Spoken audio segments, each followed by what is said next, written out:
Hey, look out. It's Faith Talk Live. I'm Rick Probst. And I'm Dan Ratcliffe. It's Kenn's Day. Yeah, if you're watching Facebook Live, YouTube Live, you'll see that Ken was adjusting his hair. I don't know if it's real, but he was adjusting it.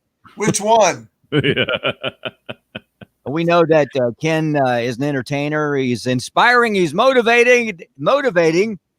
And he was also a Robert Goulet double in the heat of the night back in Was he really?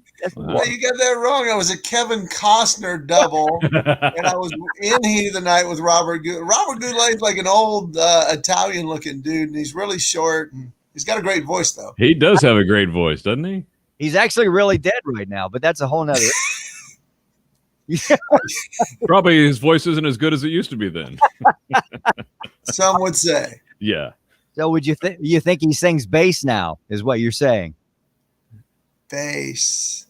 Okay. I think I get that. I'm not sure. I'm sorry about that. No, I heard a lot of dad jokes this weekend, so I think it had a profound effect on me. So, yeah. Anyway, Ken, how are you? I'm actually doing really, really well. Had a lot of great stuff coming down the pike, and I got back to work a few weeks ago, started doing shows again. Just got back from St. Simon's at a event down there where I hosted and got to do a show and play some golf. I'm actually a little sunburned in November. Who would ever guess that? But and it's not even a mask sunburn either. It's like an actual sunburn. I know. I didn't wear a mask. We had a blast there, and finished up the book, and it's now officially, as of last, I think Thursday, posted on Amazon. So it's just been a great few weeks. I love being in front of people again, and the book has already gotten some incredible reviews. So it's been a lot of fun. I've been busy, which is good. Then beats the crud out of just walking around the house, turning off lights and picking stuff up. Which is a full-time job in itself, of course. Yes. Absolutely. Well, I've got to ask this because it's in my contract. But have you been talking at all about the election, or are you just passing on that since we're all done with it? I have not. I haven't spoken, but I do open just about every show with, hey, I don't know where you are, but let me just say that I don't normally do political humor, but here's the shot. If your guy wins, congratulations. If your guy loses, welcome to the first day of the end of the world. So I don't know which one you are, but good luck with that. So yeah, I stay away from it, and there's some people that are losing their minds over this whole thing. And my thing is, you know what? They're gonna count, and the media doesn't control what happens. They have actually zero say in how the process works, and let it play out and let it see what happens. I think everybody I've listened to, I don't really talk, but everybody on both sides, there's just like, hey, I just want to make sure it's fair. And I'm like, all right, well, let's do that then. That's what we need to make sure of. And we thought we were going to be through with all of the political ads, but no, there's 2 runoffs. There's more. But wait, there's more. You know, Dan, we should have written Ken's name in the ballot and really screwed things up. Yes. I'd vote for you, Ken. I think I got 3 votes. I talked 3 people into writing it in. They were just flabbergasted going, I can't vote for either of them. And I said, well, then write my name in. I've always wanted to have my name on a ballot. So write my name in. And I think a couple of them did. Good. I didn't quite edge out Mickey Mouse for that write-in vote, but I'm still feeling pretty good that I was on there. You know, he does get votes every election. It's interesting. And I wonder if you are a write-on, no matter who you are, do they send you something that says, hey, by the way, somebody wrote your name on the ballot? Or do you get a participation trophy or something? Or yeah, a trophy. Everybody gets a trophy. Now, I found this hilarious. I don't know if you saw this bit from Mississippi, but they had the breakdown of the 4 highest vote getters, and it was Biden and Trump and the Libertarian candidate. Mm-hmm. But then Kanye West got like 1% of the vote. Wow. And the funniest part is they had a picture of each except for Kanye, and it was just the little black silhouette. And I'm like, how hard can it be to find a picture of Kanye West? You just put a silhouette. You're putting no effort here whatsoever, and he got 1%. So I was pretty impressed. That's funny. About 1%. Yeah. Wow, I'm a little surprised.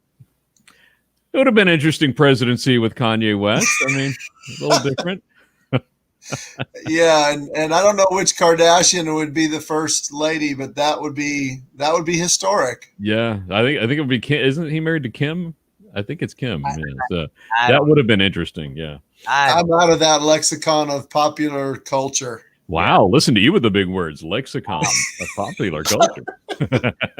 It is Ken's Day with Kenn Kington, KennKington.com, the place to go to. So what's new besides the shows? Now, when is your last show this year? Are you taking off any time for the holidays, or are you working right up until the new year? Well, yeah, I think it's a definitely abbreviated schedule. I think I've got like 4 different events in December, but it'll be the middle of December. I'll be done. That's normal. And I think I'm like everybody. I don't think 2021 can get here fast enough. Just turn the page, whatever it's going to be is going to be. And I think all the important things like COVID right now, I do still watch the numbers and the facts of COVID. And I've got some friends that are doctors. They're really promising. 99.99% of Americans don't have COVID. I keep hearing the news just screaming 9 million cases. Well, almost 7 million of those have been resolved and healed and they're back normal. So the total number that have it is actually going down. And then those who do have it, 99.996% of the 7/1000th of 1% that have it, it's not serious or critical. So doctors are figuring it out. And I know there's a couple bursts here and there, but overall, it's going in the right direction. Observationally, though, I have noticed a couple really incredible and important factors about COVID. You have 2 minutes for them? Yeah. Okay. Well, have you been to a restaurant where you have to wear a mask until you sit down and then you can take the mask off? Yes. So obviously, COVID cannot penetrate a 4.5-foot barrier. So if you don't have a mask, just kind of stoop and kind of army crawl where you're going and you're safe. And then I got on a plane. I've been flying some, and I sat down, took my mask off, and the flight attendant said, "Hey, you got to keep your mask on." I said, "But I sat down. I'm under 4.5 feet."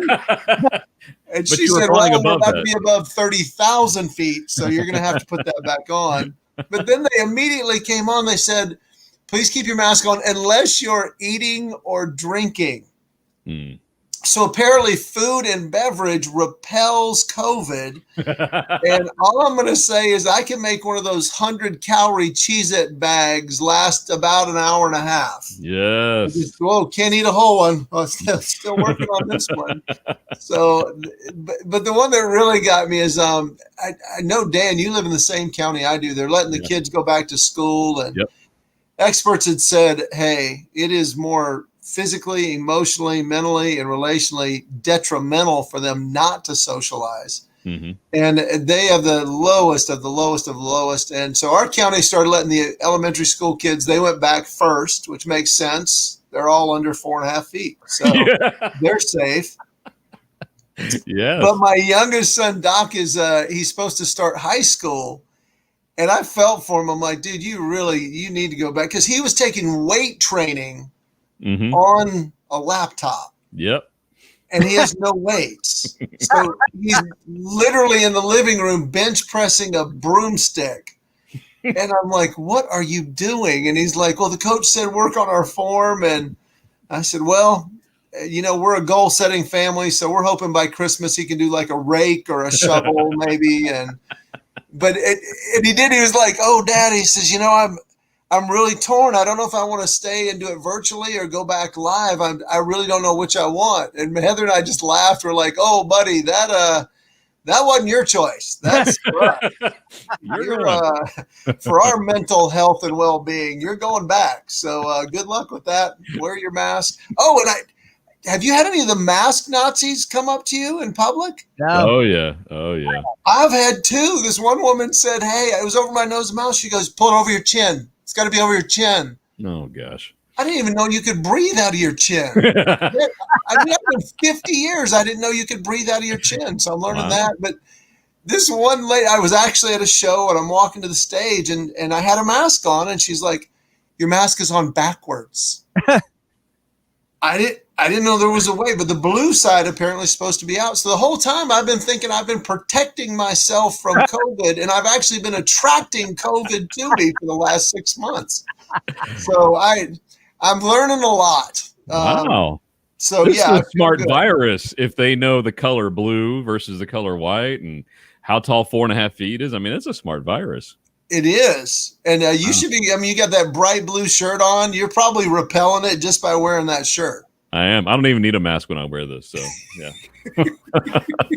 So fun. Talking with Kenn Kington.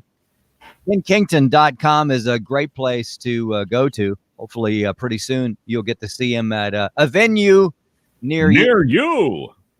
Hey, Ken, I do want to talk about, it's interesting. We were talking before that you brought all these statistics up. Did that make your head swim, Dan, when he was bringing up all these statistics? 0.7 of 96. Yeah. I see. I don't do math. And so, I'm part of the 5/3 of people who are not good at fractions. So there you go. I'm thinking that Ken can do your taxes and my taxes next year. Yes, I like that. Yeah, well, COVID cannot do taxes or math. So the more numbers you throw at it, it gives up and goes away. Awesome. Let's do that. Well, you had mentioned, brought up the book, and we've been talking about that for some time. And you've released stuff before.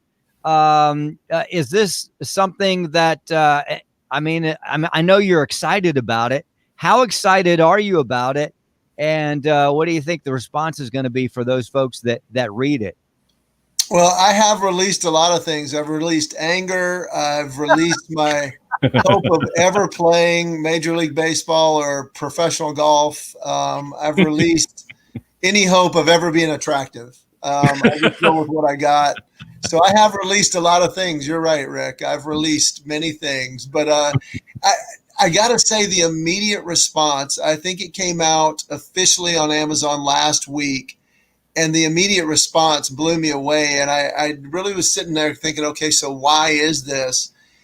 And I think part of it is the story. I mean, it is pretty radical to have your heart stop for 2 hours and still be alive. And then the surgeon, and the title of the book actually came from the surgeon who told me, he said, I'm looking physically at your heart in your chest. And he said, all 4 of your arteries were basically 99% closed. And I asked people, why is that heart beating? And he looked at me, he says, we fixed it. We did the new arteries, but you need to treat every day like it's a bonus, because for you, it is literally. And I said, well, I'll do that. So every day is a bonus is the title. The subtitle, though, is really the core of the book. It's an unbelievably easy read. It just goes through the story of the experience. But the 3 gifts I discovered through that, I realized I had all 3 of them. I just never really fully opened them and enjoyed them the way that God intended them. And to be able to hear God and hear him literally walk me through, this is how you enjoy these gifts.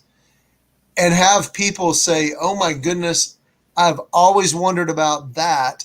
And that makes it so clear. Or I have wondered, why am I not fully experiencing life right now? And I've totally neglected this one gift that I knew was there. And I haven't embraced it. So I think the joy of it and the exciting part is that it's opening eyes and going, wow, that was for me. I needed that. It's immediately applicable. You don't have to have open heart surgery to learn it. But it is that effect without the trauma to begin with. Have you had folks come up to you and say, all right, so the name of the book is Treat Every Day as a Gift. How do I do that? I mean, for you, it's easy because you went through heart surgery and you can do that. But how do I do that? Well, yeah. And that's where the core of the book is. I do tell the story, but it's the part of the story that pops these revelations of these gifts. And we know that one great example is people are a gift. And we can get so accustomed to just kind of blowing through life. And yeah, I'm glad I have friends, but not fully engaging and appreciating those friends and being a friend and being refreshing to others. What type of a friend am I? Even this morning, I was out at a golf tournament this weekend, and the devotion before we played the round was on, I think his name's Oniphosaurus. It's in Second Timothy. Okay, yeah. That guy. He's mentioned like 3 or 4 times, but his name was synonymous with he is a refreshment. Every time I'm around him, he just refreshes me. And I thought, I want to be that. Yeah. I want that effect on people. So it's not just appreciating those around us, but wow, I can be that. And it kind of opened my eyes too, because I had so many people that refreshed me during that recovery time. It just became addictive to going, hey, I just love to refresh and encourage people. I was actually in St. Simon's playing golf, and Dan Cathy, the CEO of Chick-fil-A, was there, and we were playing golf together, and I had no idea he was going to be in the foursome I was with. And he asked me, he says, so, I mean, I saw your show last night, and I can't believe I haven't heard of you, and I just laughed really hard. But he says, is this what you do? What do you do for a living? And I thought, and after having gone through the book part, I realized, yeah, I do comedy. Yeah, I do some writing. Yeah, I do some speaking, but I just love to encourage people. And I told him, I said, I encourage people. That's what I do. And it plays out a lot of different ways. And one of the greatest ones, and I will just encourage your listeners today, if you're thinking, well, how do I become that? Is just ask people about their world. What's going on in your world? What's new? What's exciting? What's going on? And so I'd asked Dan, I said, what's new there? And he goes, well, we're really excited. We just opened a new lemon processing plant in Ventura, California. And it's like, do tell. Why and how? And he goes, well, we do a lot of lemonade and we want to be fresh squeezed. He says, right now we're able to squeeze 800,000 lemons a day. Wow. And he said, the crazy part is we make more money off of the pulp than we do the lemonade. Wow. He says, we're literally now the 15% of the world's supply of lemon oil. No way. Who knew? No. Wow. And I'm sitting there, I'm literally getting excited with him. I'm like, oh my goodness, where is Ventura? And I want to see this plant. And well, if you're ever out there, I'll make sure they can see it. So I was genuinely excited about lemon juice and oil and it was just, I mean, we just had a blast. And he's a stinking good little golfer too. He's amazing. He kind of carried us more than once, but just had a great time hanging with him and being excited about what others are excited about. I think it's almost biblical, something about weep with those who weep and rejoice with those who rejoice. And that simple step of, wow, what's going on in your world? And I'm going to get excited with you. Wow. Ken, you need to change your name to Oniciferous Kenn Kington. Oniciferous. I got to learn how to say it. Oneater. Oni Kington. Kenn Kington, KennKington.com. All right, so we're going to call you, what are we calling him, Dan? Refreshment? Or Oni. Just Oni for short. Oni. Yeah. All right, so you've been on this. I mean, Dan and I, ever since we've known you now for over 6 years, you've always encouraged us. Mm-hmm. We appreciate that. And now you've just even amped that up. And a lot of that's in the book, or all of it's in the book. When someone that you encounter is maybe rude to you, or someone is just not having a bad day, has that helped you turn the situation around? If I'm going to be completely honest, I think it's helped me do it more often. But when people are rude to me, I usually just relax, like, well, forget you. So I'm incredibly human. I don't bark back anymore.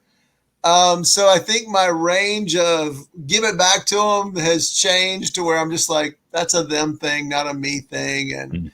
And I just let it go. Or I have very much, more frequently than I used to.